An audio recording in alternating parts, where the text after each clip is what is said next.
Alhamdulillah, raihan kursi Partai Golkar di Banjarnegara naik 75% dari semula 4 kursi di pemilu 2019, lalu sekarang menjadi 7 kursi dan satu provinsi Jawa Tengah, prosentase kenaikan kursinya itu Banjarnegara ranking 3. Kalau ranking pertama itu Kendal, ranking kedua itu Kabupaten Pekalongan, dan ranking ketiga Kabupaten Banjarnegara menaikkan 75% kursi. Pak.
Assalamualaikum warahmatullahi wabarakatuh.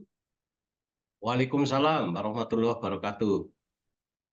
Bersama saya Bambang Sadono di kanal Inspirasi Jawa Tengah. Mudah-mudahan kanal ini selalu bisa memberi inspirasi, motivasi, dan edukasi.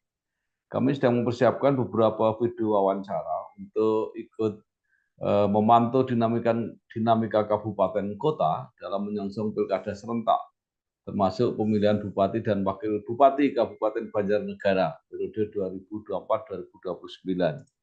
Saat ini saya sudah bersama dengan salah seorang tokoh di Banjarnegara, yaitu Bapak Agus Junaidi Esos MM. Beliau adalah Ketua DPD Partai Golkar Banjarnegara. Apa kabar Pak Agus? Baik, Alhamdulillah Pak Bambang. Oh, Bambang sehat? Alhamdulillah juga. Pak Agus Junaidi lahir di Banjarnegara 14 November 1971, berkarir politik, bergabung dengan Partai Golkar, saat ini menjadi Ketua DPD Partai Golkar Banjarnegara, sekaligus anggota DPRD Banjarnegara, dan terpilih kembali pada Pileg 2024. Pak Agus mungkin bisa tambahkan kalau ada hal-hal yang terlewat dari perjalanan karirnya hingga saat ini, monggo silakan.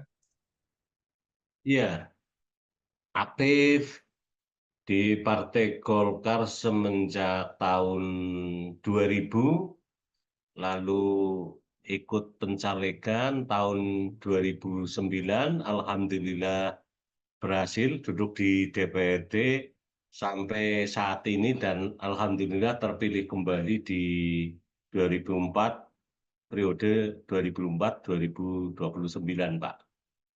Ya, baik. Pak Agus mungkin bisa cerita tentang hasil Pileg 2024 untuk Partai Golkar di Banjarnegara, dan kemudian prediksi atau proyeksinya untuk Pilkada 2024 seperti apa? Alhamdulillah, raihan kursi Partai Golkar di Banjarnegara naik 75% dari semula 4 kursi di pemilu 2019, lalu sekarang menjadi 7 kursi dan satu provinsi Jawa Tengah, prosentase kenaikan kursinya itu Banjarnegara ranking 3. Kalau ranking pertama itu Kendal, ranking kedua itu Kabupaten Pekalongan, dan ranking ketiga Kabupaten Banjarnegara menaikkan 75% kursi. Pak. Dengan 7 kursi masih tetap belum bisa mengusung calon sendiri. Lalu Iya, bagaimana rencana koalisi dan siapa yang akan dicalonkan dari Golkar, Pak? Iya, jadi sesuai ketentuan undang-undang memang untuk mencalonkan secara mandiri sebuah partai harus memperoleh 20% kursi. Kita Partai Golkar baru 14 kursi karena 7 kursi, jadi persentasenya hanya 14 kursi, 14%, dan memang partai-partai di Banjarnegara tidak ada yang mampu untuk mencalonkan secara mandiri gitu. Jadi semua partai membutuhkan koalisi dengan partai lain untuk mencalonkan Bupati Banjarnegara di pemilu kada 24 November 2024, Pak.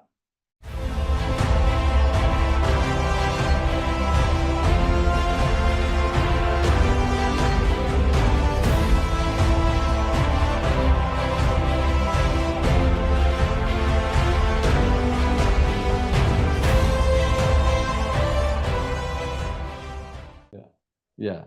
Lalu apa yang direncanakan Partai Golkar? Sudah ketemu mitra koalisinya atau sudah ada persiapan calonnya, baik dari internal maupun dari luar partai? Ya, untuk internal, kami waktu itu yang disiapkan 2 nama, ada Pak Bawono, itu Sekretaris DPD Golkar, kemudian juga ada saya selaku Ketua DPD Partai Golkar, dan memang sesuai ketentuan instruksi dari DPP, DPD Partai Golkar Kabupaten Kota memang tidak diperkenankan untuk membuka penjaringan.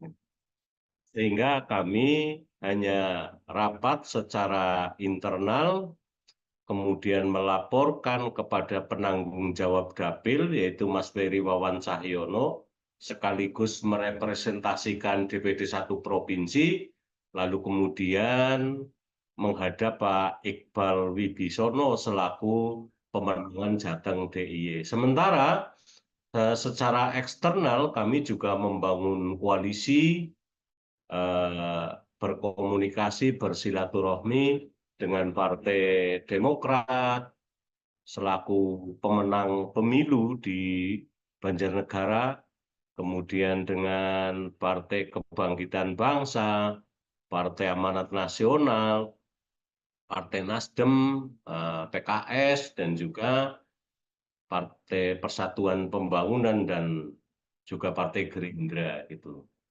Fakta itu kita buktikan dengan mencoba mengikuti penjaringan yang dilakukan oleh partai lain. Yang sudah adalah dengan Nasdem, kemudian PAN, kemudian P3, dan hari kemarin, hari Senin, dengan Gerindra. Kemudian dalam dinamikanya ke depan, kami juga rencana daftar ke partai-partai misalnya PKS, PKB, dan partai-partai yang membuka penjaringan. Gitu, Pak. Ya.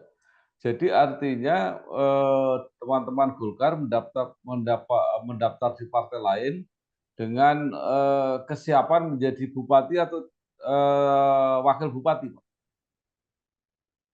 Itu sebetulnya bupati garis miring wakil bupati gitu loh. Ya kan, karena kita tidak bisa secara mandiri mencalonkan, sehingga nanti kita menunggu keputusan koalisi dan tentunya turunnya rekomendasi yang itu menjadi wewenang kaum langitan di atas sana gitu ya. Kami tidak bisa menjangkau sampai ke sana, hanya kami memang berkomunikasi baik dengan DPD 1 Provinsi maupun dengan pemenangan pemilu Jateng DIY. Kalau dengan 7 kursi itu Partai Golkar ranking berapa di Banjarnegara? Sebetulnya kalau raihan kursi itu pemenang pemilunya adalah Partai Demokrat dengan 8 kursi, kemudian Golkar 7 kursi, PDI 7 kursi, PKB 7 kursi, kemudian PKS 5 kursi, Gerindra 4 kursi, P3 itu 3 kursi, Nasdem 3 kursi, PAN 4 kursi, dan Hanura 2 kursi. Artinya Golkar itu secara persebaran kursi itu masuk 4 besar, sehingga masuk di pimpinan DPRD. Jadi kalau nyalon bupati masih pantas lah, ya. Kecuali kalau koalisinya dengan Demokrat. Jadi artinya kan Demokrat lebih banyak. Nah, Iya. sekarang kalau calon-calon yang sudah mulai muncul dari partai lain atau dari luar partai siapa saja, Pak? Kalau dari partai lain itu dari Demokrat, Mbak Amelia Desiana, itu putranya mendiang Pak Mincin, Pak Budi Sarwono, yang mantan bupati sebelumnya. Kemudian ada dari PKB, Gus Wahid, Ketua PKB Banjarnegara, yang saat ini juga menjadi anggota DPRD Provinsi Jawa Tengah. Kemudian beberapa partai lain, kader partai lain juga ada, misalnya Pak Yadi dari PKS, kemudian ada Bu Ruwiati dari PDI, dan beberapa nama lagi yang sudah bermunculan, Pak.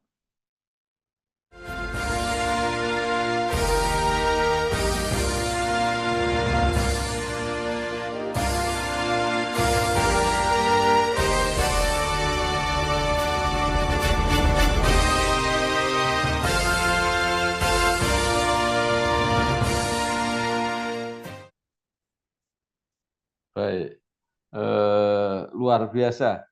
Jadi Partai Golkar siap bekerja sama dengan semua partai, tidak terikat pada koalisi Pilpres, Pak. Iya, sebetulnya arah ke sana memang ada, gitu ya. Kami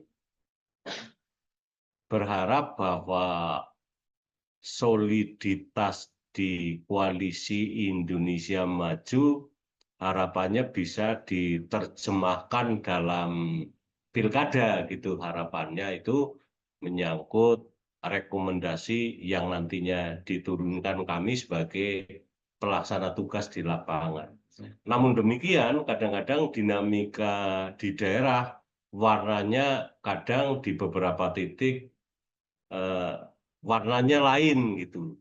Sehingga kami fleksibel, manakala itu perintah dari atas sana melalui rekomendasi yang harus diterjemahkan di lapangan memang seperti apa yang tertera di rekomendasi, ya kami siap melaksanakan. Namun karena semua partai belum ada yang turun rekomendasi, kami berikhtiar secara dohir, sehingga kami bergerak melakukan pendaftaran dalam rangka menjemput takdir, Pak Bambang. Baik. Nah, karena masih banyak calon, kira-kira bisa muncul berapa pasangan di Banjarnegara? Sebetulnya belum terlalu nampak, gitu ya, karena ada yang memang sudah jelas mendaftar sebagai calon bupati, tapi beberapa yang lainnya ada yang bupati juga bisa, wakil bupati juga oke, gitu. Sehingga ketika saya menyimpulkan itu memang dalam waktu dekat ini memang belum terlalu nampak, Pak Bambang. Ya, kalau petahana ada yang nyalon apa tidak, Pak? Petahana nggak ada, kan petahana itu almarhum kemarin meninggal, dan kebetulan juga posisinya dalam posisi yang tidak boleh nyalon, gitu, jadi bermasalah, gitu. Kemudian untuk wakil bupatinya enggak, gitu ya. Jadi semua pendatang baru, Pak. Oh, semua pendatang baru. Jadi Iya, pendatang baru. eh, ramai. Kalau calon perseorangan tidak ada, Pak ya? Kelihatannya tidak ada, karena kalau calon perseorangan kan harus dengan persyaratan yang sedemikian rupa sehingga gerakannya untuk ke arah itu kelihatannya belum kelihatan, Pak. Ya, baik. Nah, kalau sekarang mengenai apa persoalan-persoalan Banjarnegara ke depan ini apa yang harus dikerjakan lah oleh bupati maupun wakil bupati yang baru. Satu, bahwa kepemimpinan bupati periode sebelumnya sangat sukses dalam menghantar perbaikan infrastruktur jalan. Sehingga dalam data 80% jalan kabupaten dalam kondisi baik, itu secara fakta dan laporan yang tertuang dalam LKPJ Bupati juga memang seperti itu. Lalu mungkin berikutnya adalah bahwa Banjarnegara indeks pembangunan manusianya masih belum meyakinkan, masih rendah dibandingkan dengan beberapa kabupaten atau kota yang lain. Sehingga mungkin ke depan salah satu hal yang harus menjadi titik sentral penyelesaiannya adalah tentang indeks pembangunan manusia, di mana komponen-komponen yang harus menjadi titik berat sentuhannya adalah bidang pendidikan, bidang kesehatan, lalu ekonomi. Kemudian bahwa rencana jangka panjang daerah, visinya adalah Banjarnegara maju berbasis pertanian. Itu visi jangka panjang yang tertuang 2005 sampai 2025. Nah, titik akhirnya di 2025 ini nanti kita akan evaluasi pencapaiannya seperti apa. Karena eh, memang Banjarnegara didominasi oleh sektor pertanian yang selama ini masih jadi unggulan, dan di tingkat provinsi pangan kita itu dalam kondisi surplus gitu menurut data gitu ya. Sehingga seperti itu kan harus dipertahankan, dan memang kontribusi sektor pertanian dalam produk domestik regional bruto memang cukup dominan gitu di Banjarnegara.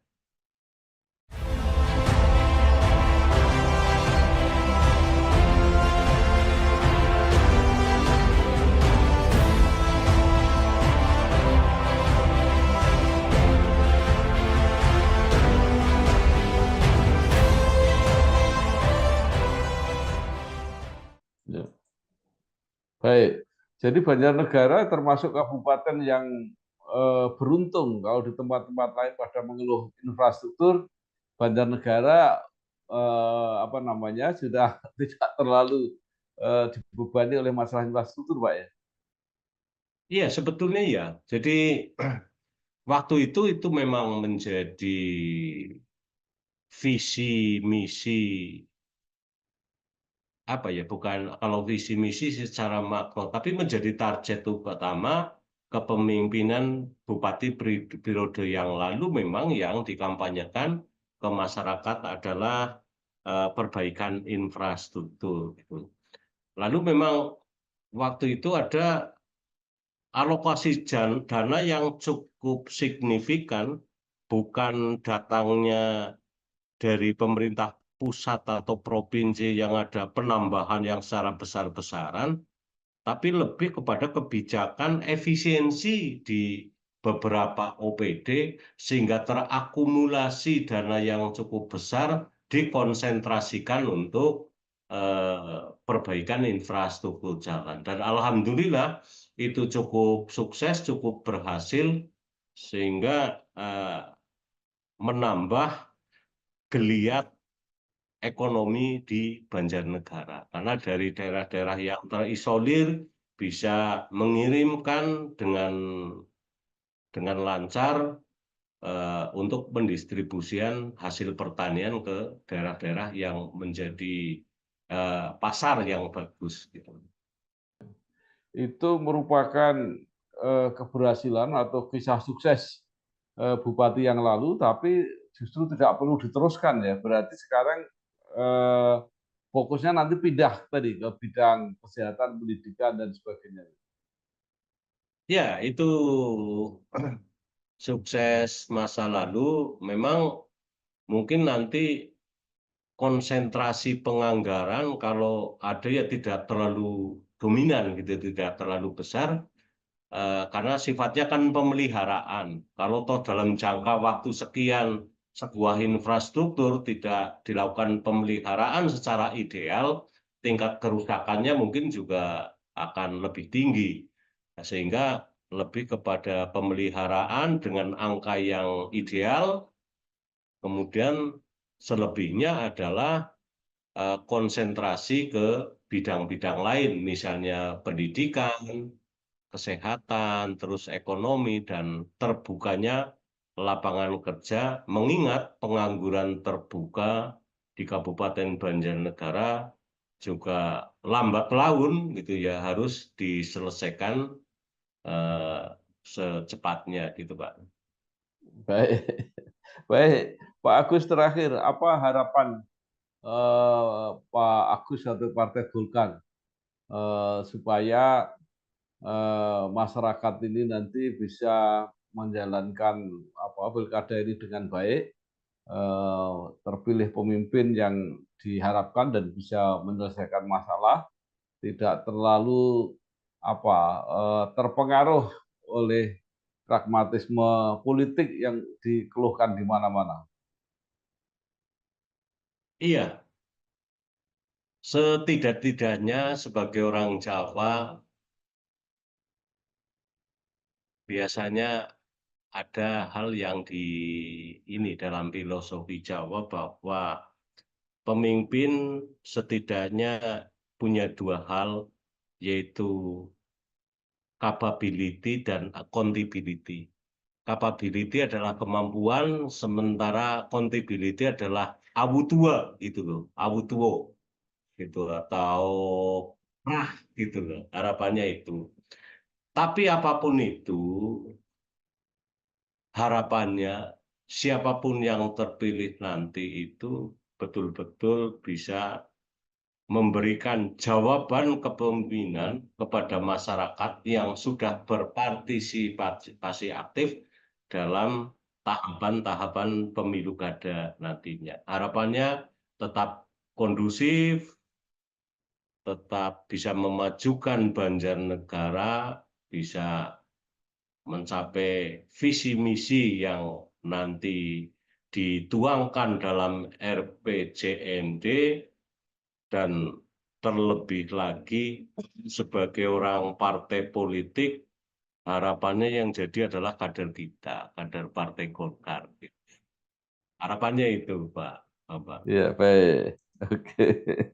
Terima kasih sekali Pak Agus Junaidi, SLS MM, Ketua DPD Partai Golkar Banjarnegara. Mudah-mudahan apa yang disampaikan, yang dicita-citakan bisa berhasil menjadi kenyataan. Selamat Oke. berjuang, sukses. Oke. Wassalamualaikum warahmatullahi wabarakatuh. Waalaikumsalam warahmatullahi wabarakatuh.